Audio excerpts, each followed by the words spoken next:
Hey, what's going on, everybody? Ann Davis here. I'm getting ready to do my Bleach chapter review. Um, Man, this was a pretty crazy chapter. I mean, it was good, but it was also quite a quick read. But I really did enjoy it though, because of the crazy stuff that happens. Who lives? Nobody really died except for one person maybe. So here is Bleach chapter 496. Basically, begin this chapter, the blonde haired guy from the Stern Riders, whatever you want to call them, they attack the fake looking Eisen dude, and basically proceeds. He tries to like tells them that you will not pass us, and the blonde haired guy. He's like, I think his name is Buzz. I mean, he might be Buzzboy. I think Buzzbee. I'm not sure what his name was, but anyway, blonde haired guy. He's like, I know y'all scared to fight me because I mean we declared war on y'all, so like y'all basically fucked is what he's saying. And for some apparent reason, let me go back to the last chapter with the Quincy's being introduced in that one. For some apparent reason, Kubo decided to make these characters look really good, but give them weird and crappy names, like Na and well Bambina. I mean, I don't know what is Bambita, or whatever her name is, and I don't know what that luchador guy. I mean, I don't know what the hell that was all about. I mean, I feel like I want to play Mucha Lucha while he's entering the scene, like Mucha Lucha. You know, it's the way of life. No. But anyway, yeah. Byakuya enters the scene with Renji while he's fighting Asnot. And Asnot really looks like that guy from Yu Hakusho, the one that was wearing the mask. I can't remember his name, but I think his name is I can't remember it. But Kurama was fighting him in that series, and Byakuya was saying like we don't need to hold back on these guys because they look what they did to Sabisuke. They didn't really give him a chance, a mercy on him, so we're not going to give mercy on any of these mugs. We know they're enemies. We're going to fuck them up, and we're not going to give them any type of mercy whatsoever. And he's like, Ranger's like, I wasn't showing them mercy. What are you talking about? No. So yeah, I won't show them mercy no way. Shoot. And Renji begins to warn Byakuya that we can't hit them because they got some kind of force field or something like that. And Byakuya's like, we can't hit them. Excuse me? This is Byakuya you're talking to. I am the one that single-handedly defeated one of the main espadas and, well, blah, blah, blah, whatever. I didn't even say all that, but this basically was gloating. He was saying, you may not be able to cut them, but I can. And Byakuya uses his Shikai to slash and cut Osnid's arm. And the Lucha door guy, he comes in, he's like, you be more careful, you should use what was it, like blood something, like blood rain or whatever it was called. Like I think it was like the armor that they had that was able to, like, I guess help them not sustain damage when they're being attacked. Because apparently they're not really normal humans. Like, I mean, you think about it, Uryu is a normal human, but he is also a Quincy too. Like but he can still die. He can still die like a normal person, though. Because he did get his hand cut off, and he had the anesthetic to stop the bleeding and everything like that. But it wasn't really too serious or whatever. But not dealing with Kurige Opie, which he was proceeding to get his ass beat by Ion, but still come out with like whatever.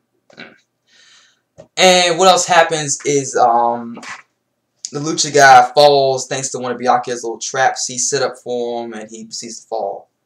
I don't know how deep the hole might be. He might actually die, but I'm not sure. It's kind of ridiculous how easily a character like that can just die, and like I really do not feel bad for any characters that look ridiculous You look ridiculous, you will die. I want you to just die. Like nah nah nah. No, I'm calling like nah nah nah. I'm calling nah nah. You know, it's stupid name for him. I don't like him. Just hate him. And he's ugly too. Just saying.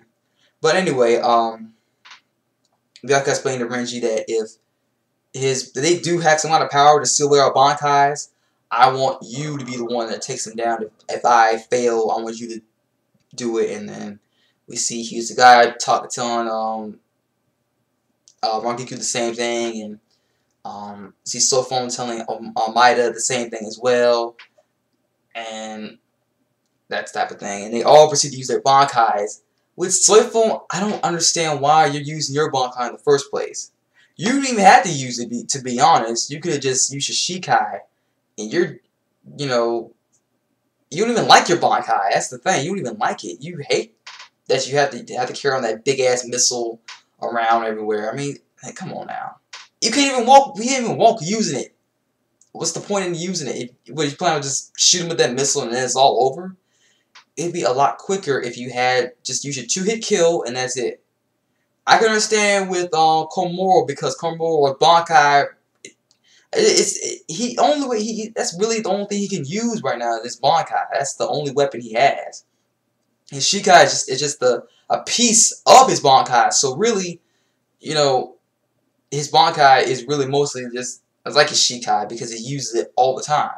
Only time he doesn't really use it as a Bankai is when he's just using his regular sword. I mean, I think his sword might just be his Shinkai, and you know, the Bankai is just the Bankai. You guys know what I'm talking about. I don't need to explain that.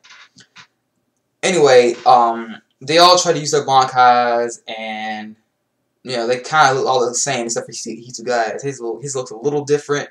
And I remember in one of the news feeds that I was reading, stated that Kubo did say that Hitsugaya's Bankai was going to look different. And he was right, it does look a little different. But thanks to the Violent Rex sealing I guess tablet or whatever they had their hands whatever sealed it up, and Byakuya made like a shocking conclusion that their Bankais aren't being sealed, they're being taken away. So that basically means that their Bankais could be used against them, or maybe he took like the energy, the spiritual pressure that is used to be able to use Bankai. Because if your spiritual energy is not that strong, you might not be able to use Bankai or all that well. I mean, because and like I really want to reiterate people who want like some of the vice captains to have Bankai. Yeah, it will be good, but here's the thing. Just because you can use Bankai does not necessarily mean you'll win a fight every time. For the simple fact that you have trained more or less than 10 years in order to master it. Ichigo still hasn't mastered his Bankai yet. I mean, he had it only for 2 years. Well, yeah, he had it for a year or two, you know, after coming from Soul Society and his little adventures and stuff like that. But he's not really fully mastered it because he only has one move. I mean, seriously. Well, if you count the Mugetsu as another technique, but I mean, seriously, he only has one move and he uses it all the time. That's why people sometimes tend to not like Ichigo, because he's a one-hit killer, one-hit move, you know, one-hit wonder. I mean, yeah, one-hit wonder. But yeah, that's basically in the chapter. And okay, there's some things I want to really want to talk about with this this chapter. Well, not all chapter, but the latest chapters that have been coming out recently. With the final arc, Kubo is really improving his chapters and everything that's going on in the Bleach thus far. And I gotta say, I'm really impressed. Though he has crappy names for some of these Stern Ritters and Von Rex, but I mean, besides that, he's doing a really good job. And I'll comment on that. Like, I haven't really said I have seen a good chapter in like a while now. This is really a first. So I give Kubo, you know, a little clap for Kubo. He's doing a good job. Hope he keeps it up. He just needs to keep it up. Like, don't go back to how you did with the Karakura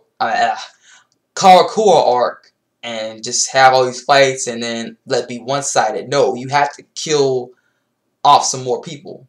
And I really do think that Kira's dead. I mean, there's no. I mean, yeah, I saw some people. You know, they're like, saw some other people die way worse than that. But I mean, he has a hole where his heart used to be. So I mean, where his stomach used to be. So I mean, I don't know. I don't know how Soul Side's gonna be able to heal that type of injury. They can apparently heal somebody getting losing a hand or them getting sliced in half, but I'm not sure how they're gonna fix this. I mean, Squad 4 ain't that good at healing somebody. I'm sorry. They can't get organs and put it back into somebody and reconstruct them like that, unless of course they're like they use Mayuri's little experiments. But I mean, I don't know. I don't know if it's possible, but they might have used artificial arms. Maybe that's what Soul Phone had when she lost her arm. I'm not sure. I should think Oda Hime should have healed her, like, and then that'd be it. Because they make out excuses like, oh, Soul Society healed her arm instead of Oda Hime, and I was like, nah, I don't really believe that. I think Oda Hime just healed her arm, and they just trying to take credit for it. Well, technically. Let's see what's I'm talking about. Oh yeah, Bleach is Bleach. I mean, I say Bleach. Toonami. Yes, I've read that Toonami is returning. Toonami did return a couple of weeks ago, and I'm excited for it. I've seen some great new animes that I've never seen before, like Dead Man Wonderland. I'm loving the series thus far. I currently finished reading the manga chapters already, so I'm just waiting for them to come back up again, because I heard that the mangaka of Dead Man Wonderland is pregnant and won't be returning to be writing any new stories anytime soon, because, you know, she's probably taking care of the baby and, you know, make sure that everything's going well and everything. And Cashier and Sins, I really do like it, but I also kind of don't, because I think it's too sad for like I mean, it's good, but it's like it's you know, too apocalyptic for me. You know, it's not. It's good. The action's good, but it's like, you know, you're just waiting for something, you know, else to happen, because almost everything else. I mean, it's just too sad. It's too sad for me. You know, really, it's really. I mean, with Dead Man Wonderland, it's sad too, but I think that Casher and Sins should have been, you know, more happy and, you know, a little more happy. You know, with the. Because I remember Casher and Sins Casher is actually like, you know, it's like Mega Man, but with like played by from a different company or whatever. I forgot what it's called. It wasn't Capcom. It was like Tatsukono, I think. I'm not sure. But yeah, I enjoy Toonami now, but I just wish they would change it up a little bit more, because I've already seen Full Malcolm's Brotherhood. They don't even bring that back, because, you know, I already seen that. Cowboy Bebop has already been on Adult Swim already, so I mean they need to change that up too. And Ghost in the Shell didn't really pique my interest. I just didn't like it. I mean, I've seen a couple maybe 1 or 2 episodes, but it didn't really caught my interest for some reason. I don't know. I'm not a Ghost in the Shell fan. I don't know why. I'm just not.